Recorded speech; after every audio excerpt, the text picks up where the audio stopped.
Amin. Silakan duduk saudara-saudara kaya Tuhan. Shalom saudara, apa kabar? Luar biasa. Benarnya saudaraku luar biasa. Orang yang datang kepada Tuhan, orang yang datang memuji Tuhan memang harus luar biasa.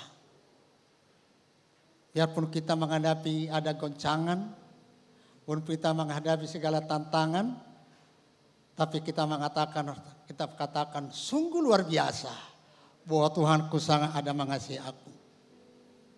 Inilah yang kita katakan kepada Tuhan supaya Tuhan. Sebab apa saudaraku? Orang benar tidak pernah ditinggalkan oleh Tuhan. Orang yang benar tidak pernah ditinggalkan oleh Tuhan. Justru itu mari kita selalu sungguh luar biasa bahwa Tuhanku yang selalu menyertai aku. Inilah yang selalu kita ucapkan kepada Tuhan. Kalau itu yang selalu kita naikkan kepada Tuhan, Tuhan mendengar. Sebab apa saudaraku? Orang yang percaya dan orang yang setia dengan Tuhan, firman Tuhan mengatakan apa? Bukan kurang panjang tanganku memberkati kamu.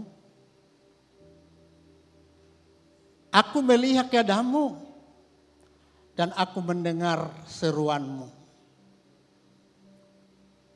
Tapi apa menghalangi kita menerima berkat daripada Tuhan? Adalah kesombongan kita. Berkat itu sudah mau diulurkan Tuhan bagi kita, tapi kita selalu membangkang. Melawan. Justru itu tidak sampai kepada kita berkat itu. Sebab dikatakan bagi kita, orang benar tidak pernah ditinggalkan oleh Tuhan. Satu tujuan kita datang ke gereja adalah untuk menenangkan Tuhan. Untuk memuji-muji dan menyembah Tuhan. Itu tujuan utama kita datang ke gereja. Justru itu kita serahkan hidup kita tangan Tuhan. Dikatakan gini, aku datang Tuhan untuk menenangkan hatimu. Engkaulah berkuasa di dalam kehidupanku. Supaya aku dapat memuji dan menyembah Engkau. Aku dapat mendengar firman Tuhan yang disampaikan oleh hamba-Mu.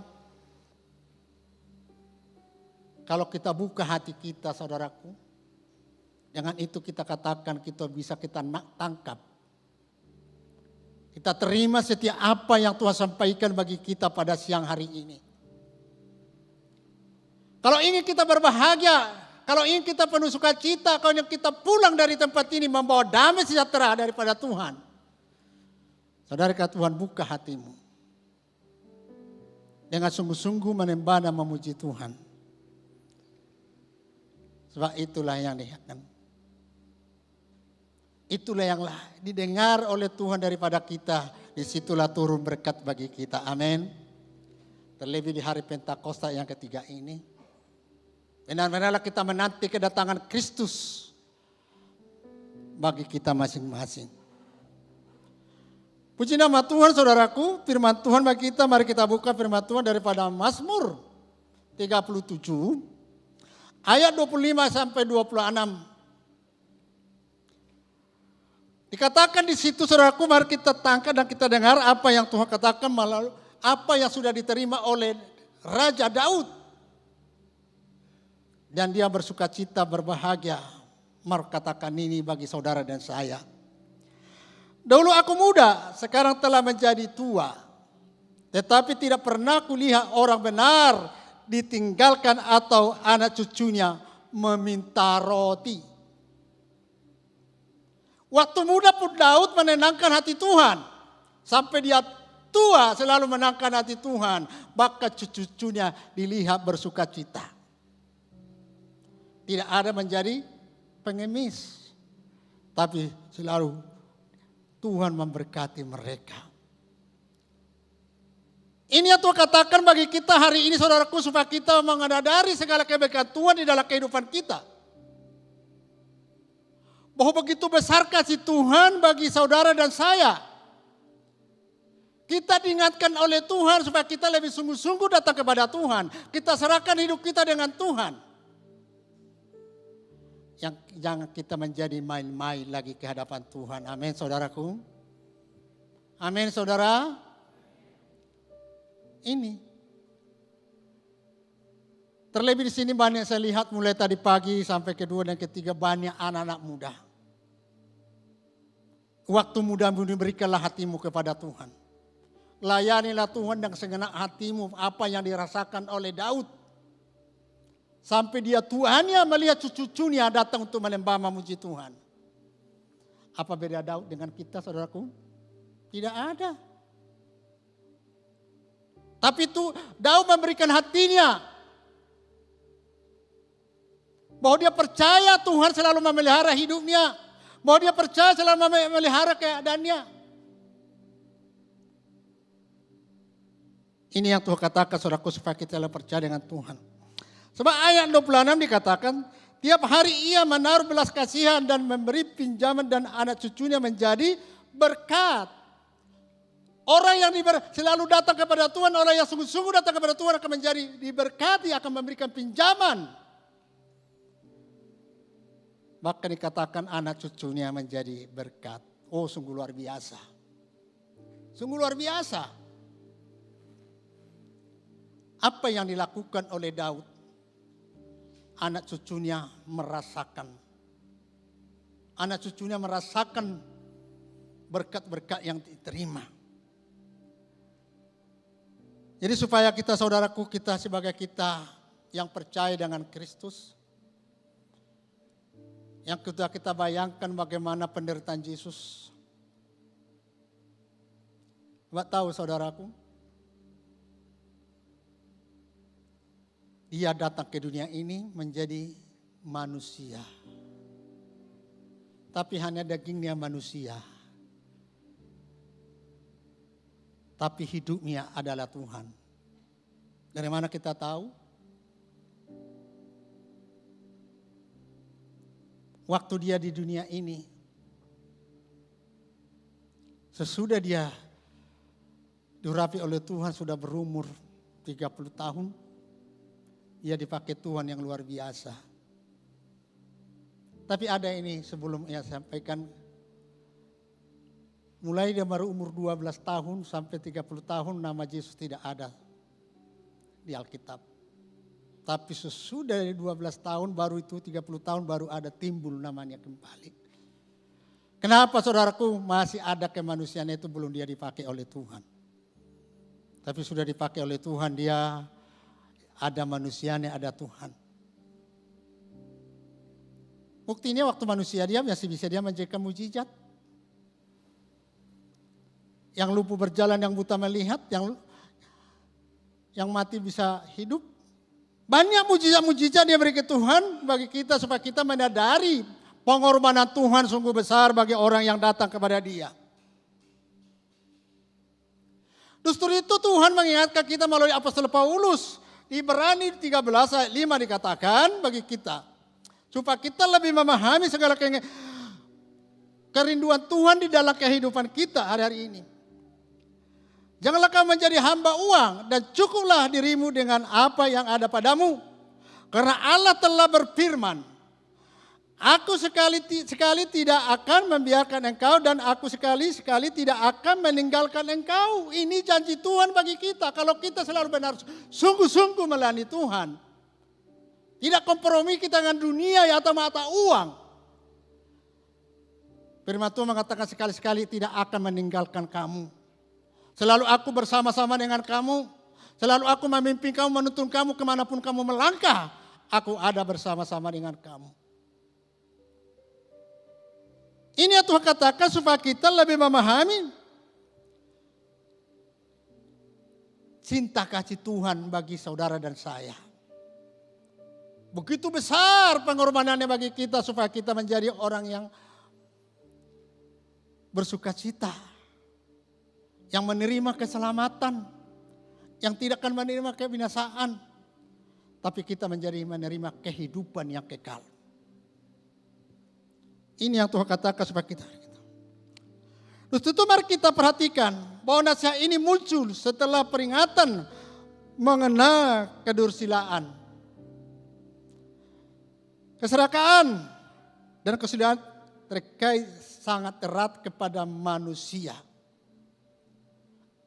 Sangat erat kepada orang-orang. Satu contoh, saudaraku, biarpun kita datang ke gereja,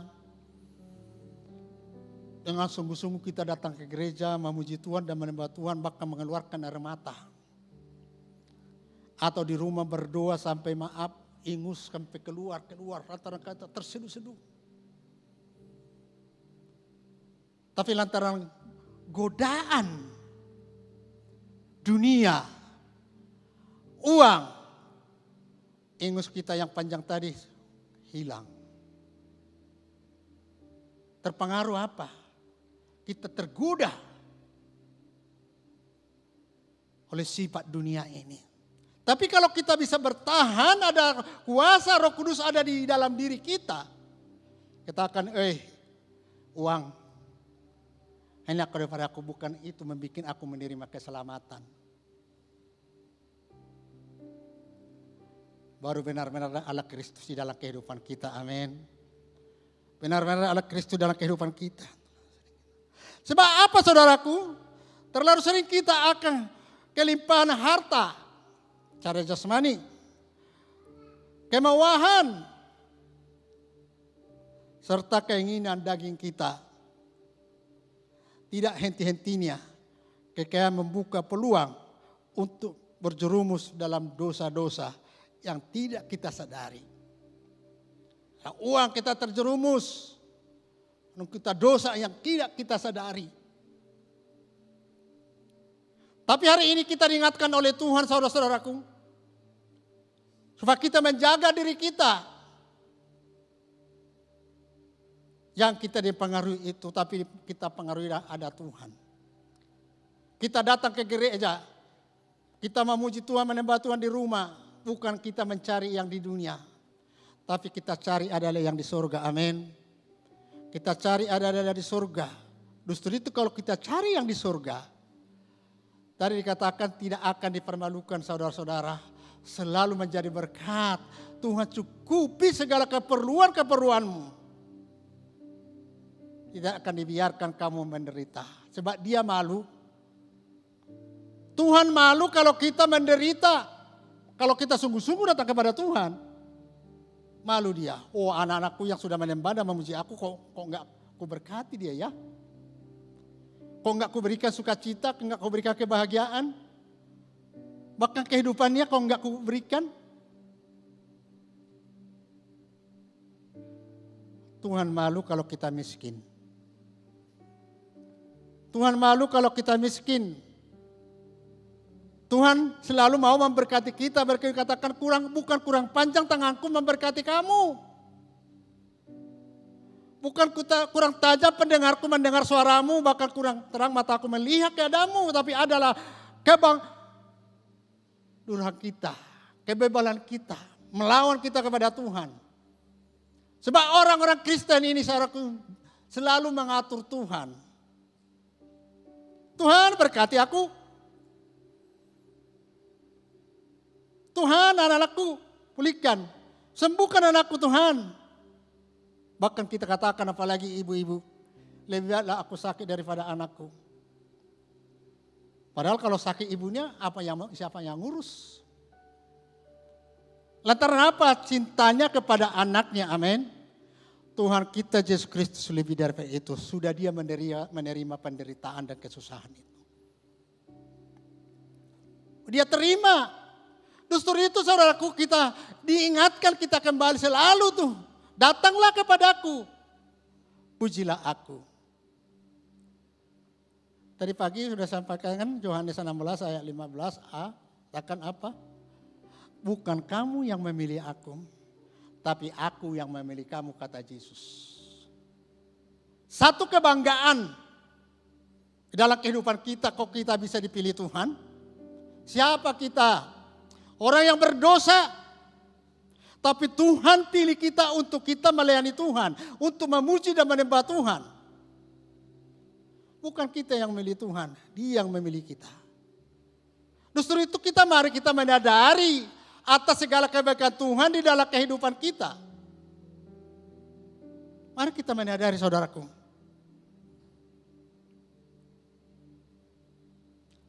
Jangan gara-gara kelimpahan kita menjadi lupa dengan Tuhan. Jangan gara-gara kita sudah banyak harta benda kita lupa kepada Tuhan. Tapi waktu kamu diberkati oleh Tuhan, mari kamu lebih sungguh-sungguh datang kepada Tuhan. Akan Tuhan diberikan lebih daripada berkat jasmani itu. Yang terutama apa? Bisa suami istri tertawa. Bisa suami istri tertawa di rumah. Bisa bapak tertawa kepada anaknya. Bisa berkumpul di kursi habis makan. Tidak ada lagi ambil satu makan ke sana, ambil satu ke makan sana, ambil satu ke sana ke makan. Tidak ada lagi. Lantaran apa saudaraku, damai sejahtera itu sudah Tuhan berikan kepada keluarga kita. Bisalah kita bersama-sama makan, sama lipat tangan berdoa. Kalau satu sana, mana bagi lagi berdua lagi. Amin saudaraku. Justru itu saudara Tuhan, mari kita lebih sungguh-sungguh datang kepada Tuhan. Layanilah Tuhan dengan segenap hati dan jiwamu. Akan kau terima segala kebahagiaan yang luar biasa. Ini yang Tuhan katakan saudaraku. Supaya kita lebih sungguh-sungguh datang kepada Tuhan dengan menyerahkan hidup kita. Yang kedua saudaraku, 1 Matius 6 ayat 6 sampai 10. Katakan. Memang ibadah itu kalau disertai rasa cukup memberi keuntungan besar. Memang ibadah itu kalau disertai rasa cukup memberi keuntungan besar. Oh sudah cukup.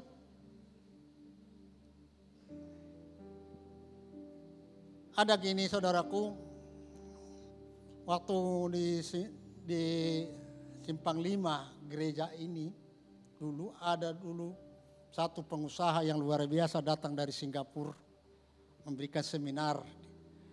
Itu. Dan dikatakan gini. Tuhan cukuplah berkat jasmaniku aku udah kaya. Dia tolak lagi berkat itu. Lantaran apa? Dia pengusaha, dia pelayan Tuhan yang sungguh luar biasa.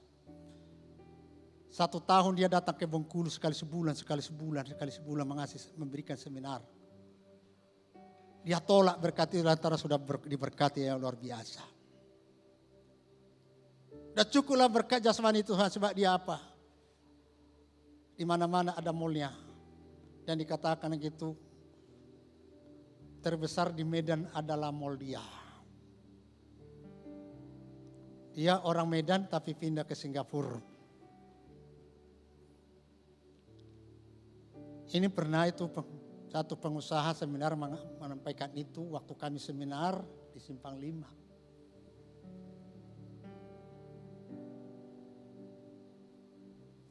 Kalau kita masih kekurangan, amin. Kalau kita masih kekurangan. Tapi dalam kekurangan itu mari kita minta kepada Tuhan. Tapi kita puji kesembahan dia. Sebab apa? Yang diinginkan Tuhan daripada kita apa saudaraku? Enggak gitu berat. Enteng. Puji dan sembahlah aku. Kalau kau puji kau sembah aku, akan kamu bahagia. Kita tahu waktu dia sesudah bangkit dari kematian dikatakan kepada murid-muridnya, damai sejahteralah bagimu. Sekarang pun inilah yang kita terima. Kalau kita memang sungguh-sungguh datang ke terima melayani Tuhan, kita akan datang damai sejahtera itu. Supaya kita adalah Tuhan. Sebab dikatakan itu sebab kita tidak membawa sesuatu apa ke dalam dunia dari kita pun tidak dapat membawa apa yang keluar. Tidak bisa kita bawa apa-apa yang kita. 2 kali minggu tadi saya tanya tadi, yang pertama kita datang ke dunia ini apa yang kita dapat? Apa yang kita dapat? Kita sudah lahir ke dunia ini. Tadi katakan kita datang ke dunia ini tidak membawa apa-apa. Apa yang kita dapat? Apa saudaraku? Hanya tangis kalau sehat. Wah, wah. Tapi kalau nggak sehat ya nggak bisa apa. Tapi itu yang kita dapat yang pertama. Lah nangis. Hilang tangis itu kita berbahagia, kita bersyukur kepada Tuhan. Oi sehatnya anakku. Terima kasihlah Tuhan katanya. Iya Tuhan katakan. Jadi supaya kita percaya bahwa Tuhan itu ada bersama-sama dengan kita. Sebab dikatakan ayat 9, tetapi mereka yang ingin kaya terjatuh ke dalam percobaan, ke dalam jerah dan ke dalam berbagai-bagai nafsu yang hampa yang mencelakakan manusia di dalam keutuhan dan kebinasaan. Ini yang selalu didapat Tuhan. Banyak yang kita dengar ya di Facebook ini, apalagi yang terakhir ini, Asalen 2 perpajakan yang kaya, lebih kaya daripada Menteri Keuangan. Inilah yang selalu mau ingin kekayaannya itu mau ingin dihargai, diapai di dunia ini. Tapi kalau orang yang takut akan Tuhan, yang sungguh-sungguh akan Tuhan, itu harta itu akan berlalu. Tidak akan kita bawa kembali itu, tapi sudah tinggal itu. Sebab dikatakan saudaraku, karena akar segala kejahatan ialah cinta uang. Kalau saya tanya semuanya cinta uang, amin.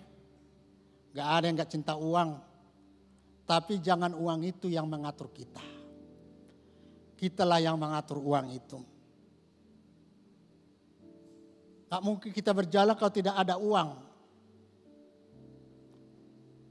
Tak mungkin kita mau kendaraan tidak ada uang membeli minyak. Tapi jangan uang itulah yang mengatur kita. Kitalah yang mengatur uang supaya kita selalu ada Tuhan. Sebab oleh memburu uanglah beberapa orang telah menyimpang dari iman dan menyiksa dirinya dengan berbagai-bagai duka. Gara-gara uanglah menjadi menyiksa dirinya. Amin. Banyak. Tadi sudah saya saksikan, saudaraku, saya masih waktu sekuler di Bengkulu ini, saya bekerja di perusahaan. Saya membawa uang dari Bengkulu ini, dari kota ini, ke perusahaan itu 250 juta, tahun 95 kalau nggak 96 kayak seorang ingat lagi. Saya mulai tergoda. Sesudah berangkat jam 6 sore, jalan jelek. Apalagi Bengkulu Utara belum ada bagus jalan. Saya mau digoda, ayo lari kalau uang itu. Uang itu sudah besar. Saya belum pernah memegang uang segitu banyaknya. Tapi saya sendiri yang bawa, pakai mobil, hanya saya sendiri. Sampai di tengah jalan, sampai kelai saya masih gejolak hati saya. Tapi bayangan anak-anak saya dengan istri saya lihat. Berapa lama lah nanti uang ini bertahan sama saya. Ada polisi, nanti dicari saya ditangkap. Dan berapa banyak orang karyawan yang menerima gaji. Yang kubawa ini nanti mereka tidak menerima gaji. Itulah yang saya bergejolaklah hati saya. Tapi itu pun datang Roh Kudus jangan bawalah terus supaya gajian besok. Sebab kami waktu itu setiap hari satu sekali bulan gajian. Nanti orang itu menangis. Gak ada uang yang dibawa, nanti apa-apa mau dimakan mereka. Sampai saya jam 10 di perusahaan itu, bawa ke kantor uang itu, siapa menjaga uang itu satu malam 3 orang. Hanya saya membawa dari Bengkulu hanya satu sendiri.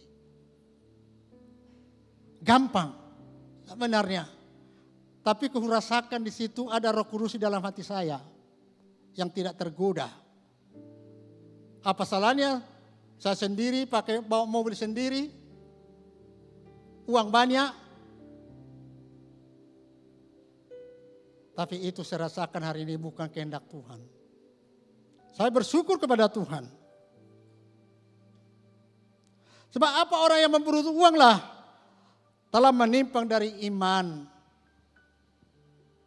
Apalagi anak-anak muda, kasih Jeremia, pengharapan mau ke depan masih panjang. Layanilah Tuhan dengan segenap hatimu, biarpun di mana kamu bekerja atau belum, layanilah Tuhan. Segala kebutuhanmu nanti akan Tuhan cukupi, apalagi orang-orang yang kuliah. Akan Tuhan buka jalan kalau kita memang sungguh-sungguh datang kepada Tuhan. Akan disitulah kita akan diberkati oleh Tuhan, amin. Supaya kita lebih sungguh-sungguh dengan Tuhan. Sebab apa tema kita? Orang benar tidak pernah ditinggalkan oleh Tuhan. Orang yang benar tidak pernah ditinggalkan oleh Tuhan. Orang benar selalu dipimpin oleh Tuhan. Orang benar selalu disertai oleh Tuhan. Biarpun kamu waktu susah, waktu mengalami penderitaan, kesusahan dan penyakit. Tapi Tuhan tidak pernah meninggalkan orang yang datang kepada Dia.